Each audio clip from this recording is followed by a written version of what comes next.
Alright y'all, how to do? We're going to be doing a catch and cook today. I'm most excited about these catfish that we got on the jug lines. And if you guys have never seen the different species of catfish, I'll show them to you right now. We have blue catfish and then we have channel catfish. There's also flathead catfish, but we didn't catch any of those. They're big and ugly and they look a lot different than these. The channel cats and blue cats look very similar, but blue cats get bigger and they have more meat up in their head. And they're just a lighter gray color, and they usually eat a lot more shad and stuff like that, where channel cats usually feed more on the bottom, but we got a mix of both here. Well, I'm going to show you how to clean a catfish first before we get into the cooking portion, and first thing I'm going to do is put a nail into this board right here.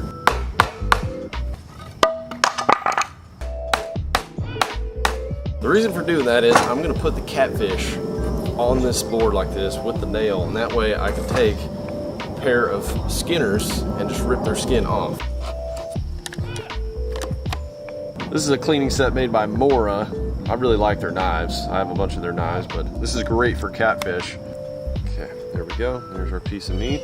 I've got my plank and I've got my nail. This is a way to take the skin off to where you don't have to mess with it when you're going to eat it. Take one of our bigger channel cats right here, and we're gonna start off with a boning knife. I like to use two different knives when I'm cleaning catfish, one for just boning and cutting the little fine cuts, and then just a regular fillet knife. They have some areas up in here that you really want to be able to get into. Helps to have just a short little precise knife when you're trying to get around the little pieces parts, and if you just want to cut through like heavy scales and stuff before you get in your fillet knife, because the fillet knife is really sensitive. It dulls down quick, so you don't want to just cut through the heavy bone and stuff like that with fillet knife. I'm going to find that little shoulder up there.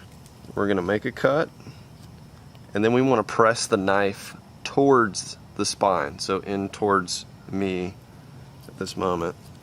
You just want to get in there enough, and if you got a sharp knife, you won't have to dig and cut very much. Then when you get right here, you'll start seeing the spine change after this dorsal fin right here, and you can really start feeling the tiny little bones and things like that. So I like to just kind of open it up with my fingers and just run as close down the spine about a ½ inch down there, and then when I get about right here where I can really cut through easy, I know I'm around that spine. Then I take the fillet knife, and you can easily cut all the way through right there because you're past the rib cage. And then you want to press the knife parallel to that spine and run it down like this. And when you get close to the end, don't cut it all the way off just yet. But you see, it's a real close cut to that spine when you do that. That's why you want the fillet knife versus the other knife, because it's thicker and it's meant for more boning. So I'm actually going to do the same thing on both sides real quick. So then I'm going to make a cut right here, make a little triangle. I want to make sure I cleanly cut all the way through there, lightly pressing. I'm just making a little, you'll see why in a second, just a little cut like that. Then I'm going to stick his head on this spike right here, a way to pull his skin off. So I'll go right there in the corner,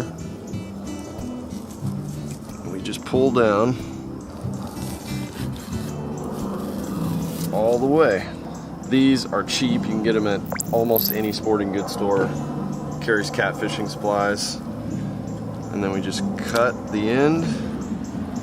We make our final cuts up through here. Just staying close to the spine. Cut around the rib cage.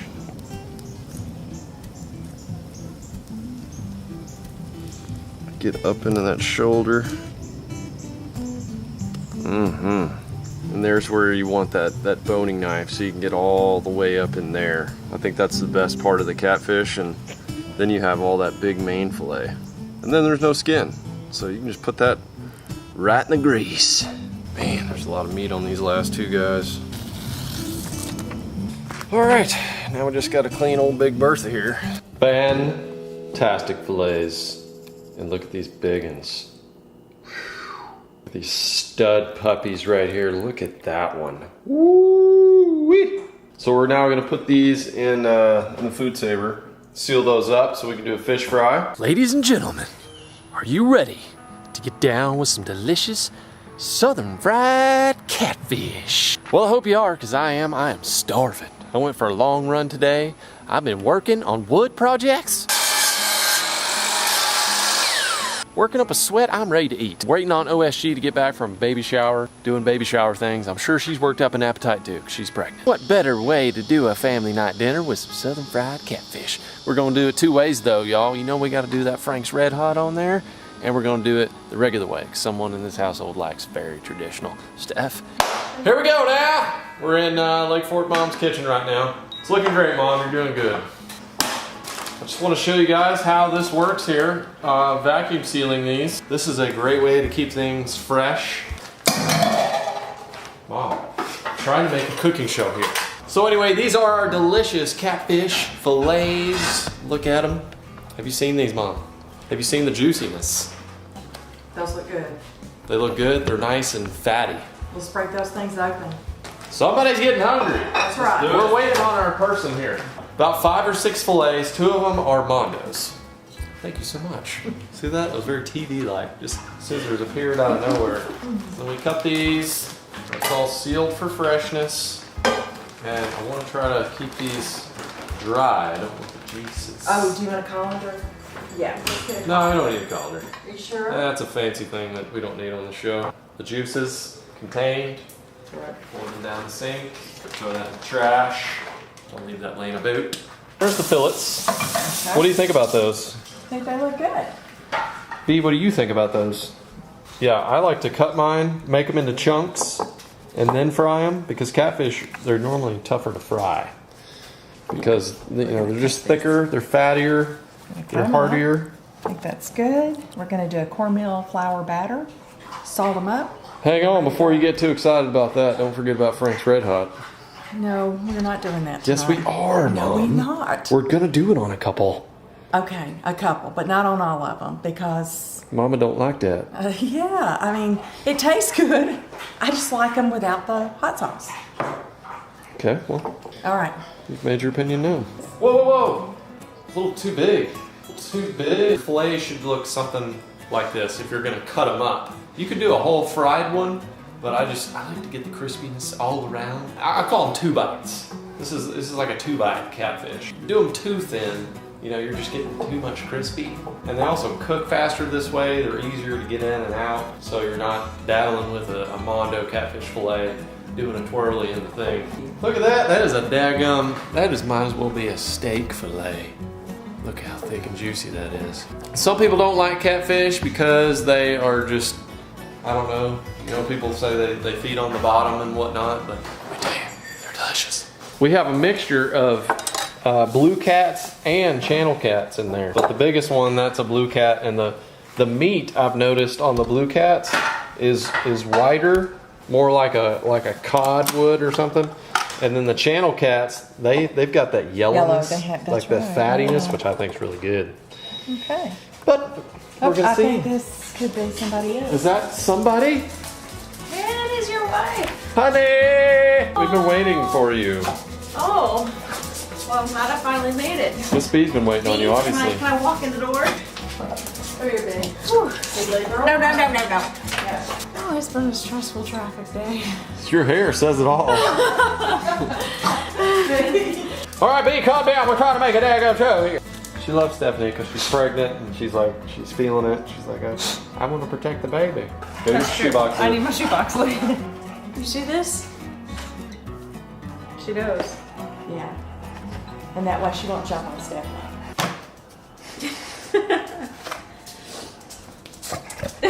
So she'll just go over to you. She's like, I'm gonna come over here. He's gonna protect me. Cooking under duress. It's called cooking with fun. Cooking with fun. Easy. Everyone that has watched my other fish recipes with this raves about it.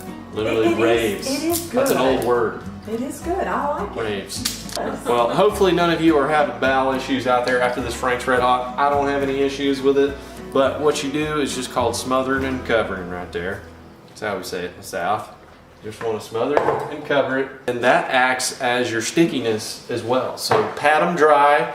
You don't have to use milk or egg or anything like that. You just use the Frank's. And then I like to dip it in straight up flour. Mom likes a little cornmeal. She likes a little crispiness in her life. I like the flakiness of the flour, so that's why I just go straight flour. Ain't Mama Southern Bama style? Like nobody sits there, everybody. B, no, B, She wants to grab that yeah. shoe. B, stop. Come here.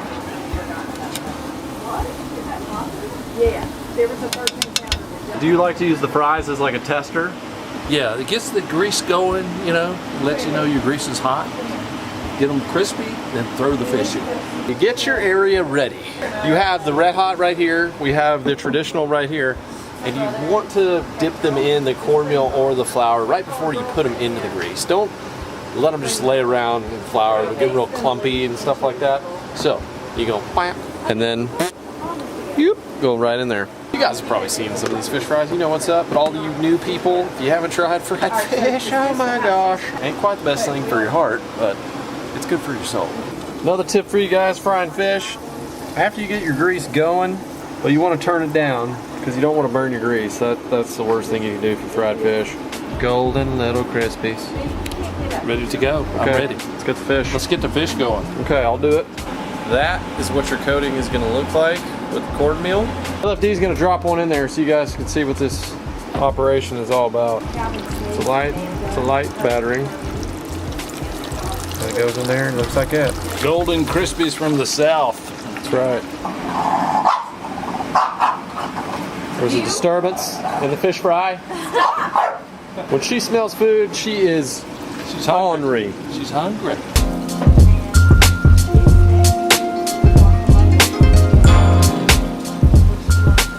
Right in there, boom. I like to slap it in there. And this is what the flour fillet is gonna look like. Yeah. So when you pull them up, we're gonna see some of the, you see, you can tell which one's a red hot with flour and which one's cornmeal. The flour has a much more flakiness. If you'd have had that big largemouth you guys caught on the trot line, we'd have had fish for everybody. Conservation, there you go. So, all right, we're good. I'm glad you let it go. Tell everybody that's a joke. That's a joke. Yeah, It's a joke. we would never do that. I never get tired of seeing that. Oh yeah. Fresh, organic fish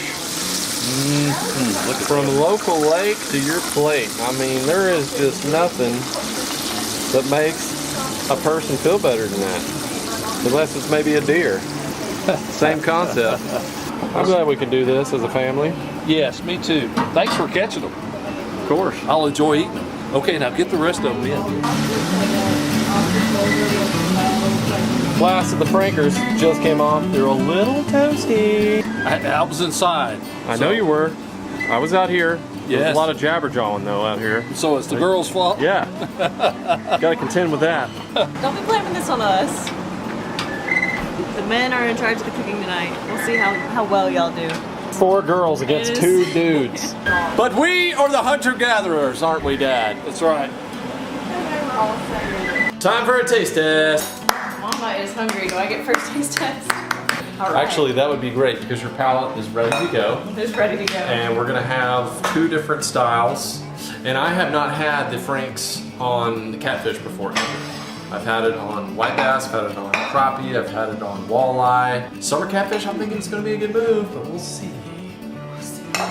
The cornmeal one's probably cooler. Yeah, it's crispy. So the flour gives you much more crispiness. Like Kentucky Fried Chicken up in here. I don't really taste the red. You don't? Okay, I might have overcooked it a tad. It's a little burned. Okay, now for the regular. A lot less crispy. You didn't have a crunch on that when you bit into it. I would like to marry the 2 flavors. You would. Can I do that? No, because we are out of fish. Maybe on the next run. It has like a slightly burned flavor. Okay, hey, I tell you what. Try this piece, because that one's not burned. That came out of the same batch. This is Frank's. Yep. This is the big moment. Is that the one? That's the one. Yeah! I taste the Frank's, but it still has the crispiness. Ooh, and this is like nice and thick. It's like You see that? That's the difference in catfish, y'all. Is you get that meatiness. It almost is like a chicken or something. It is nice and plump, You get a real but meatiness. it has the crispiness over here. Yes. Okay. So Frank's for the win, is what you're telling me. That's delicious. Okay. Frank's. Mama, Frank's done did it again. Well, that's just her opinion. You want to get in here? I'm ready, babe. I'm ready. It's another delicious meal, y'all. From the lake to the fillet knife to the Ziploc to the frying pan and to your mouth. Some of my best summer memories are doing fish fries with friends and family. And we did another one with white bass over the weekend. So I have had my fill of fish this weekend. It's been good. As always with these catch and cooks, I will post the recipes down below. Both. You can try them both and see which one you like better. Or if you have the Delicioso recipe dialed in, go ahead and let everybody know that as well. And I might just have to give me a little crispiness. I definitely overcooked that one. But good news with catfish, you gotta cook it a little longer. You have a little bit more leeway because it's got some fattier stuff in there. If you're down with the catfish videos and you want to see more, let me know in the comments down below. And I hope you're having a blessed day wherever you are and catching some fish, no matter what species. Go out there and get you a tug on the line. Thanks for watching today, guys. Don't forget to subscribe and hit the like button. And I'll see you guys on the next one.